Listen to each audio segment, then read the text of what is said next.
ఒక 5.41 lakh oats అవి తీసేసిండ్రు, delete చేసిండ్రు అని చెప్పి మనకు న్యూస్లలో బాగా కనబడుతుంది. అయితే ఇది ఎవరు చేసిండ్రు, ఏం చేసిండ్రు, ఎవరో కొంతమంది క్రెడిట్ తీసుకోనికే ప్రయత్నం చేస్తున్నారు.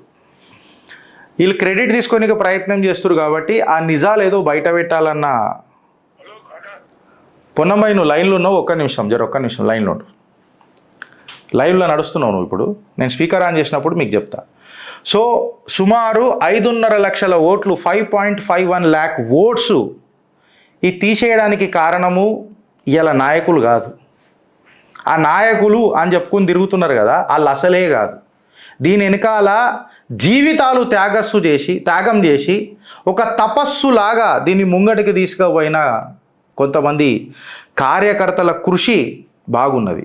అట్లాంటి ఒక కార్యకర్తనే ఓల్డ్ సిటీలా మొత్తము కేసులు ఫైల్ చేసి ఎక్కడికక్కడికి దీన్ని మొత్తం ఒక బుక్ చేసి 2-3 సంవత్సరాల కిందనే నా దగ్గరికి తీసుకొని వచ్చి గిరీష్ భాయ్ ఇట్లుంటుంది అని చెప్పి మాట్లాడి ఆయన చేసిన తపస్సు, ఆయన చేసిన కృషి, నిజంగా చెప్పాలని అంటే ఆయన చేసిన ఈ కార్యక్రమమే, ఆయన తీసుకొచ్చిన ఈ ఏమంటారు రిజల్టే ఈ ఎలక్షన్ ఓటర్స్ ఏదైతే డూప్లికేట్ బోకస్ ఓటర్లు ఉన్నాయో అవి డిలీట్ చేసిండ్రు.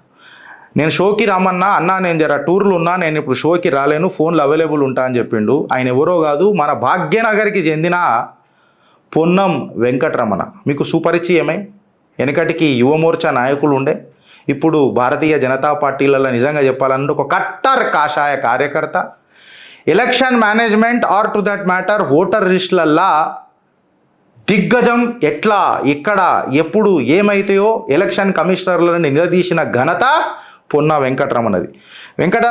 పొన్నమన్న లైన్లు ఉన్నవే? లైన్లు ఉన్నావు. Welcome to Chitragupt. జై శ్రీరామ్. 5.5 లక్షల ఓట్లు డిలీట్ అయినాయి. నిజంగా చెప్తే మీరు చేసిన కృషి, మీరు చేసిన ఎఫర్ట్, అది నేను మాటలలో మాట్లాడి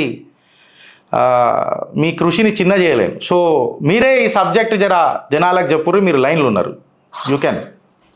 ఈరోజు ఒక 2-3 రోజుల నుంచి 5.5 లక్షల ఓట్లు డిలీట్ అయినాయి అని కొన్ని మీడియా ఛానళ్ళ, నేషనల్ ఛానల్లో వస్తున్నాయి. కానీ వాస్తవాలు ఏంటి అనేటివి చూపిస్తలేరు. మేము ఈ 5.5 లక్షలే కాదు, చాలా బోగస్ ఓట్ల పైన నిరంతరం దాదాపు మేము 2014 నుండి నిరంతరం పోరాటం చేస్తూనే వస్తున్నాం. ఈరోజు మా పోరాటం అంతా మజ్లిస్ పార్టీ మీదనే ఉన్నది.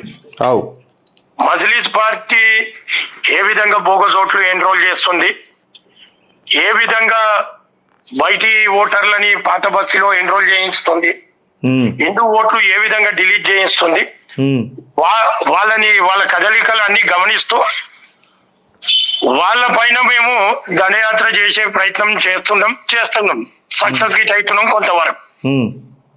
వాస్తవానికి ఈ 5.5 లక్షల ఓట్లు డిలీషన్ అంటే 2023 జనవరి నుండి మార్చి 2024 వరకు 5.5 లక్షల ఓట్లు డిలీషన్ అయినాయి. అంటే ఇప్పుడు మీరు చెప్పేది ఏంటంటే డిసెంబర్ నుంచి లాస్ట్ ఇయర్ 23 నుంచి జనవరి వరకు అయిన దాన్ని మీరు డిలీట్ చేసారు. మళ్ళీ వెనకటివి 2023 ఫైనల్ పబ్లికేషన్ తర్వాత ఎన్నికల ప్రాసెస్. ఇప్పుడు గతంలో ఏంటంటే రెండే సార్లు ఎన్రోల్మెంట్ చేయించే వాళ్ళు. ఆబ్జెక్షన్స్, క్లెయిమ్స్ ఇవన్నీ సంవత్సరానికి 2 సార్లు జరిగేది. గత 2023 నుంచి సంవత్సరానికి 4 సార్లు డ్రాఫ్ట్ పబ్లికేషన్ అవుతుంటది. లాస్ట్ కు జనవరిలో ఫైనల్ పబ్లికేషన్ అవుతుంది. అయితే ఇది ఏదైతే 2023 జనవరి ఫైనల్ పబ్లికేషన్ తర్వాత similar votes, fake votes, double entries ఇవన్నీ కూడా ఐడెంటిఫై చేసి 5 లక్షల ఓట్లు గతంలో డిలీట్ చేసినుండే. ఎప్పుడు ఇది ఏప్రిల్ నెలలో 2023 ఏప్రిల్ నుండి డిసెంబర్ మధ్యలో ఒకసారి డిలీట్ చేసారు.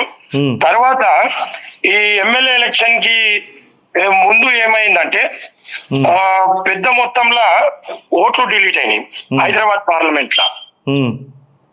బాదర్పురల ఒక 55,000, చంద్రాయణగుట్టల 60,000, ఇట్లా దాదాపు 2,85,000 ఓట్లు హైదరాబాద్ పార్లమెంట్ లో బోగస్ ఓట్లను ఐడెంటిఫై చేసి డిలీట్ చేసినాం. ఇది అసెంబ్లీ ఎలక్షన్స్ అప్పుడు, అసెంబ్లీ ఎలక్షన్ కి ముందు డిలీట్ చేయించడం జరిగింది.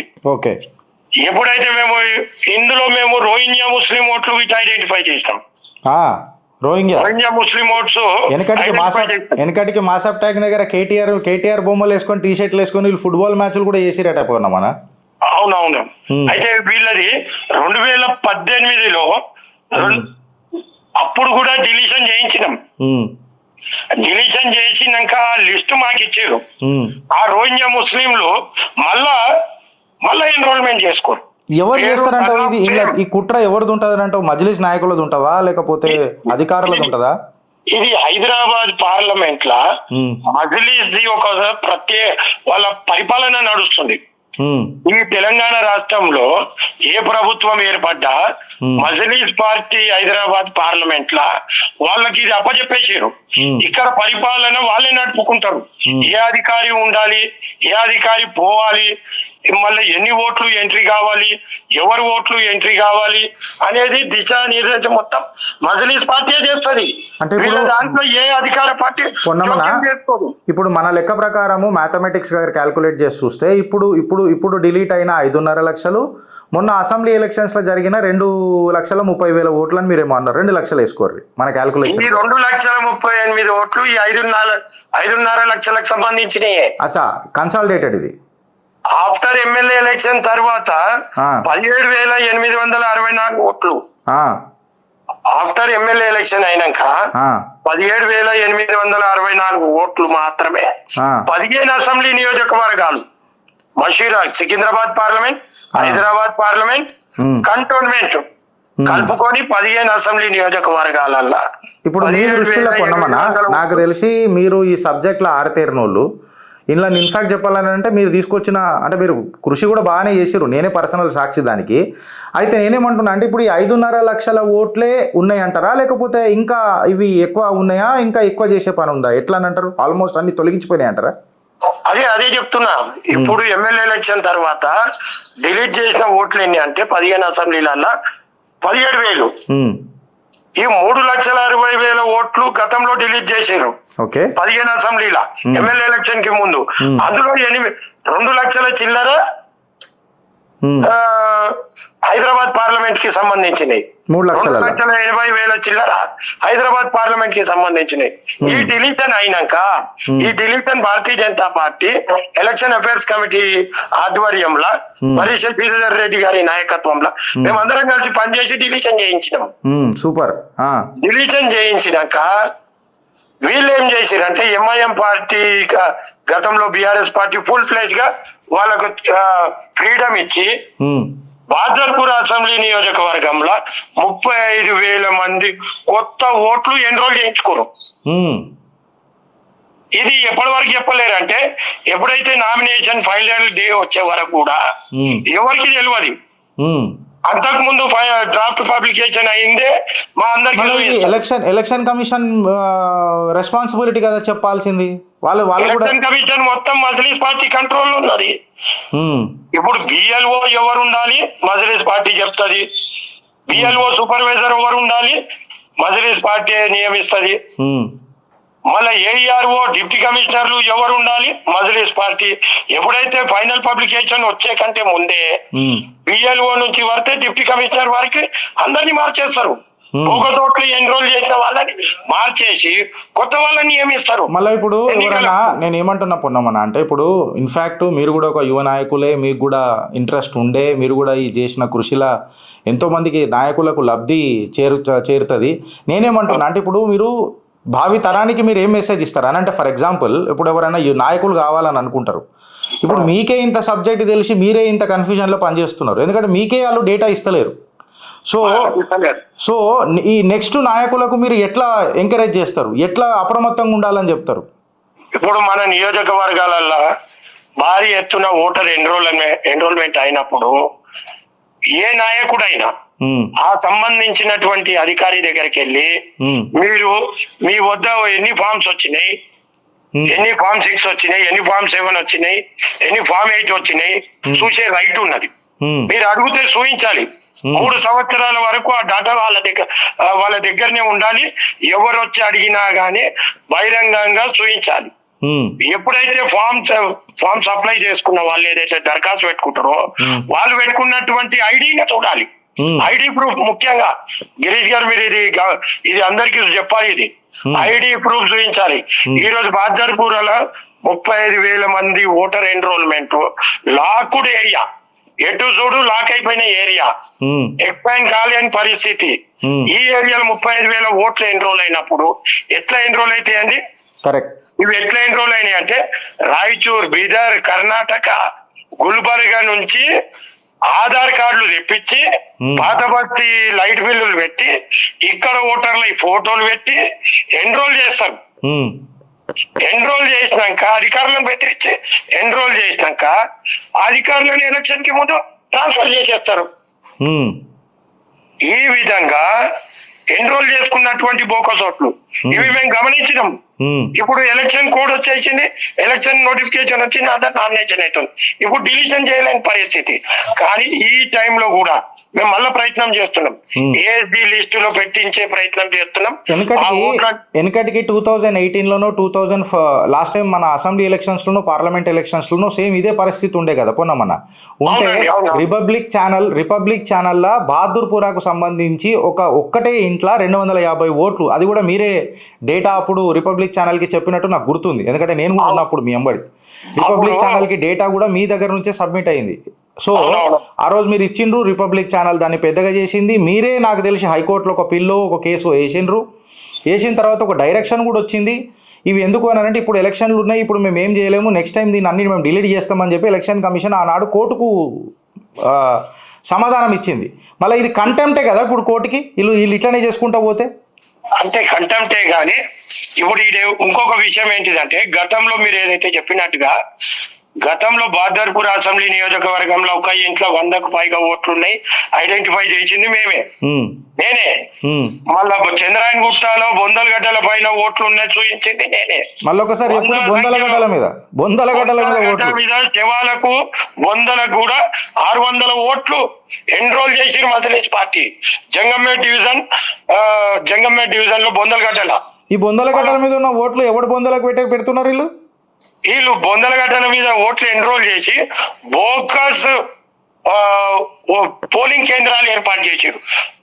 ఇంకోటి ముఖ్యంగా ఏంటిదంటే మలక్పేట్ కాన్స్టిట్యున్సీలో polling booth number 1 ACP office పక్కకు ఆక్సిలరీ పోలింగ్ స్టేషన్ 900 ఓట్లు బోగస్ ఓట్లు ఎన్రోల్ చేస్తే కేంద్ర ఎన్నికల కమిషన్ దృష్టికి తీసుకెళ్ళిన నామినేషన్ అయినాక ఆధారాలతో సహా తీసుకెళ్తే రవి కలెక్టర్ గారిని అపాయింట్ చేశారు. అదే విధంగా అమరపాలి అప్పుడు అమరపాలి గారు జాయింట్ ఎలక్షన్ కమిషనర్ ఉండే, వారిని అపాయింట్ చేసి ఫీల్డ్ వెరిఫికేషన్ పంపించారు. ఎలక్షన్ కి 4 రోజుల ముందు ఆక్సిలరీ వెరిఫికేషన్ చేసినాక ఆ పోలింగ్ స్టేషన్ ని ఏఎస్డి లిస్ట్ లో పెట్టారు. ఏఎస్డి అంటే absent, shift, door lock, death. ఆ లిస్ట్ లో పెట్టారు. ఎందుకోసం పెట్టారు అంటే అమరపాలి గారు రవి గారు ఇద్దరు కలిసి జాయింట్ ఇన్స్పెక్షన్ చేస్తే అక్కడ ఇండ్లే లేవు కానీ ఓట్లు ఉన్నాయి. ఏఎస్డి లిస్ట్ లో పెట్టి ఆ సంవత్సరం ఎన్నికలలో ఆ ఆక్సిలరీ పోలింగ్ స్టేషన్ లో ఒక్క ఓటు గీట పోలింగ్ కాలేదు. సూపర్. ఆ విధంగా మేము ఎప్పుడు ఆపినాం. ఈ రోజు గీట చెప్తున్నాము, భారతీయ జనతా పార్టీ కార్యకర్తగా మాకు స్తోమత ఉన్నది మజ్లిస్ పార్టీని కట్టడి చేసేది. ఇప్పుడు కూడా మొత్తం డాటా మా వద్ద ఉన్నది. అధికారులు కొంచెం పర్సనల్ గా అడుగుతున్నా, మీ దమ్ము ధైర్యం నాకు తెలుసు పొన్నమన్నా, ఎందుకంటే నేనే మీతో పనిచేసిన కొన్ని విషయాలలో. సో మేబీ అంత మీరు చేసినంత డెప్త్ డైవ్లో నేను పనిచేయలేకపోవచ్చు. కాకపోతే ఇన్ఫ్యాక్ట్ నాకు ఎప్పుడు గిరీష్ భాయ్ ఇట్లా అవుతుందని చెప్పి మీరు నన్ను అప్రమత్తం చేస్తూనే ఉన్నారు. మీకు నాయకులతో సపోర్ట్ ఎట్లున్నది? నాకు భారతీయ జనతా పార్టీ నాయకులు నాకు మద్దతు ఇచ్చి సపోర్ట్ చేసి నన్ను ఎంకరేజ్ చేశారు. కిషన్ రెడ్డి గారి నాయకత్వంలో ఎంకరేజ్ చేశారు. నేను జిల్లా ఎన్నికల కమిషన్ దాకా పోయి పోరాటం చేసిన. లక్ష్మణ్ గారి నాయకత్వంలో ఆయన అధ్యక్షుడు ఉన్నప్పుడు ప్రోత్సహిస్తే కేంద్ర ఎన్నికల కమిషన్ దాకా పోయి పోరాటం చేసిన. బండి సంజయ్ గారి నాయకత్వంలో నేను పోరాటం ప్రారంభిస్తే రాష్ట్ర వ్యాప్తంగా అన్ని జిల్లాలలో నాకు ప్రోత్సాహం అందింది బండి సంజయ్ గారి నాయకత్వం. ఇప్పుడు అన్ని జిల్లాలలో పోరాటం చేస్తున్నా ఎలక్షన్ పైన. మజ్లిస్ పార్టీ నియోజకవర్గం నుండి ఇప్పుడు రాష్ట్ర వ్యాప్తంగా పోరాటం చేయడానికి, పని చేయడానికి నా పార్టీ, నా నాయకులు నన్ను ప్రోత్సహిస్తున్నారు. దినదినంగా నన్ను రాజకీయంగా నన్ను పైకి తీసుకొస్తున్నారు. నాకు దాంట్లో చాలా సపోర్ట్ ఉన్నది. వాళ్ళ సపోర్ట్ తోనే ఇప్పటికీ కేవలం నాకు తెలిసి ఈ ఘనత ఒక భారతీయ జనతా పార్టీ కాషాయ కార్యకర్తకే దొరుకుతుందని నేను అనుకుంటున్నా. ఇంత సబ్జెక్ట్ నాలెడ్జ్. ఎందుకంటే మిగతా వాళ్ళందరూ దొంగ ఓట్లు చేసుకుంటారు, దొంగ నోట్లు, ఓటుకు దొంగలు, వీళ్ళని గిట్టనే చేస్తారు. ఒక భారతీయ జనతా, ఒక విషయం చెప్తాను అన్న, భారతీయ జనతా పార్టీ కార్యకర్త ఓటర్ లిస్ట్ పట్టుకొని సమస్యలు తీసుకొని అది జిల్లా ఎన్నికల కమిషన్ గాని, రాష్ట్ర ఎన్నికల కమిషన్ గాని, కేంద్ర ఎన్నికల కమిషన్ ముందు కూర్చొని ప్రశ్నిస్తే చెమటలు పడతాయండి. మా ప్రశ్నలకు అధికారుల దగ్గర జవాబు ఉండదు. కాంగ్రెస్ బీఆర్ఎస్ పార్టీ పరిశాన్ అయిపోతారు. వాళ్ళకి సబ్జెక్టే తెలియదు.